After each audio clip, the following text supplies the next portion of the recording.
आज किस मांग को लेकर आप लोग यहाँ आए हैं और क्या मांगे हैं आप लोगों की? पहली चीज़ तो मैं बताना चाहता हूँ, मांग नहीं, हम लोग उम्मीद लेकर के आए हैं डीएम साहब के पास। और शिक्षा को लेकर के जो चीज़ें आजकल चल रही हैं विद्यालयों में, तो बड़ी उम्मीद करके हम लोग डीएम साहब से आश्वासन मिला है आगे मुख्यमंत्री जी तक बात पहुंचाने की, और बड़ी उम्मीद भी है कि हमारी बातों को सुना जाए। और जिस तरीके से इसमें शिक्षा को लेकर, स्कूल कॉलेजों में फ़ीस को लेकर के, बेरोज़गारी को लेकर के कि लोगों की जो बेरोज़गारी है, भाई जब बेरोज़गार लोग हैं तो कैसे किताब, कॉपी, एडमिशन, बहुत सारी चीज़ें हैं लोगों के साथ मुसीबत, तो उस पर विशेष ध्यान दें। और यही उम्मीद करते हैं कि डीएम साहब हमारी बातों को विशेष रूप से ध्यान दें और मुख्यमंत्री जी तक हमारी बातों को। तो प्राइवेट स्कूलों में हर साल देखा जाता है किताबें बदल ली जाती है और एडमिशन फ़ीस के नाम पर भी हर साल पैसा लिया जाता है और फीस वृद्धि का भी बहुत सारा मामला है। लोग, बहुत से पेरेंट्स अपने बच्चों को पढ़ा नहीं पाते, तो क्या कहना चाहते हैं उनके लिए और तो क्या कहना क्या, प्रोग्राम आप लोग यही चलाएंगे? इसीलिए तो आए भाई। ठीक है, अगर यहाँ से हमारी उम्मीदों को, जो उम्मीद से हम लोग आए हैं, अगर यहाँ पर नहीं सुनवाई होती तो फिर आगे हम लोग, बहुत सारी चीज़ें पड़ी हैं, ऊपर तक दे जाया जाएगा, मुख्यमंत्री जी से भी मिला जाएगा, हमारी बातों को सुना जाए। आज जब मिले हैं तो जिला अधिकारी ने क्या कहा आप लोगों से? नहीं, आश्वासन तो दिया है सर ने, तो उम्मीद भी करते हैं कि हमारी बातों को सुने, समझें और विचार करें उस पर। क्या नाम है आपका? साजन शर्मा, रत्नदीप शर्मा साजन, जिलाध्यक्ष जिलाध्यक्ष राष्ट्रवादी नौजवान सभा। आज राष्ट्रवादी नौजवान सभा की आप लोगों की पूरी टीम आई है जिलाधिकारी महोदय के पास, किस संबंध में आई है?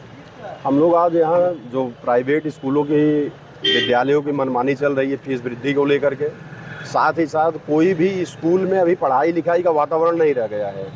पढ़ाई लिखाई का वातावरण इन द सेंस कि शिक्षार्थी और शिक्षक का जो एक रिश्ता होता है किसी भी भविष्य को तैयार करने के लिए, वह जो है धीरे धीरे खत्म होता चला जा रहा है। आज स्कूल को जो है दुकान बना दिया गया है। जूता तो हम दुकान पे खरीदने जाते थे, मोजा, टाई, बेल्ट, बैग, किताब, ये सारी चीज़ों तो हम दुकान पे लेते थे, लेकिन आज वही स्कूल के अंदर मिल रहा है, तो हम उसको कैसे कह दें कि वो शैक्षणिक संस्थान है? वो तो सीधा का सीधा व्यापारिक प्रतिष्ठान बन गया है। तो हम ये उम्मीद लेकर के जिलाधिकारी महोदय के पास आए थे कि ऐसा जो एक रिश्ता कायम कर दिया गया है और ऐसा जो स्कूलों को व्यापारिक प्रतिष्ठान केंद्र के रूप में बदल दिया गया है, इस पर रोक लगावे। मुख्यमंत्री जी को भी हम लोगों ने जिलाधिकारी के महोदय से ज्ञापन भेजा है और बड़ी उम्मीद के साथ भेजा है कि आप इसको संज्ञान में लेंगे। लेकिन ये आवाज़ें कई साल से लोग उठा रहे हैं, लेकिन जैसे शासन प्रशासन के कान पर जूं नहीं रेंग रहा है। तो इसलिए हमारा उन लोगों से निवेदन है कि ऐसी स्थिति न लाए लोकतंत्र में कि अभी जनता को सड़क पर उतरना पड़े। बाद में आप ही फिर बोलने लगते हैं कि जनता अराजक हो गई है, जनता जो है अपने लोकतंत्र में विश्वास नहीं कर रही है। तो मैं मुख्यमंत्री जी से भी ये मांग कर रहा हूँ, उनसे आग्रह भी कर रहा हूँ, आप लोकतंत्र को बचाने की भी तो कोशिश करें। आम जनता के जो हक हैं, अधिकार हैं, उनकी जो बुनियादी मांग है, ज़रूरतें हैं, उसको भी पूरा करने की जिम्मेदारी आपकी ही है। यदि आप जब उससे हमको वंचित रखेंगे तो सीधी सी बात है, हमको सड़क पर उतरना ही होगा। फिर आप हमको चाहे लोकतांत्रिक हत्यारा कहें, चाहे फिर हमको जिस तरीके से जो नागरिक की संज्ञा देना हो वो दे सकते हैं आप। चूँकि हमारे पास अगर एक ही विकल्प है आंदोलन, तो हम आंदोलन करेंगे। पड़ोसी देश नेपाल से खबर आ रही है नई सरकार बनने के बाद कि वहाँ पर प्राइवेट स्कूल बंद कर दिया गया है और सारे सरकारी स्कूल को चालू कर दिया गया है और उसी में सभी को पढ़ना है।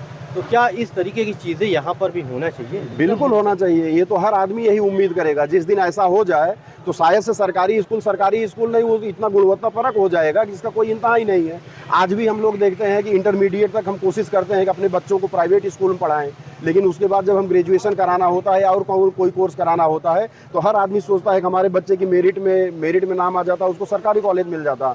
तो सरकारी कॉलेज की गुणवत्ता आज भी अच्छी है, स्कूलों की भी अच्छी है, तमाम इंफ्रास्ट्रक्चर भी अच्छे हुए हैं, बहुत सारा डेवलपमेंट भी हुआ है। लेकिन सवाल यह है कि शिक्षालय का केंद्र जो विद्या का मंदिर है, वहाँ अगर विद्या के अलावा सारी चीज़ें आप दे रहे हैं तो फिर वहाँ हम बच्चों को कैसे भेजें?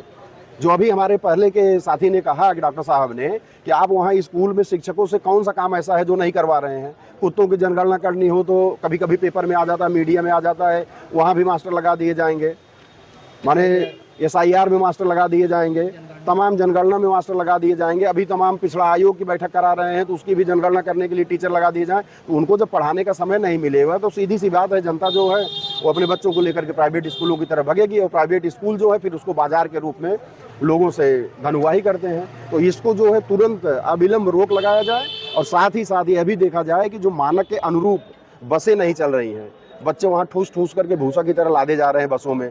री एडमिशन हर साल जो है एक बार एडमिशन शुल्क लिया जाता है, बार बार एडमिशन शुल्क लिया जाता है। तो ये सारी चीज़ों पे तुरंत जो है त्वरित कार्रवाई करते हुए इस पर ब्रेक लगाया जाए, हम लोगों की यही मांग है। क्या नाम है आपका? हमारा नाम प्रमोद शुक्ला है।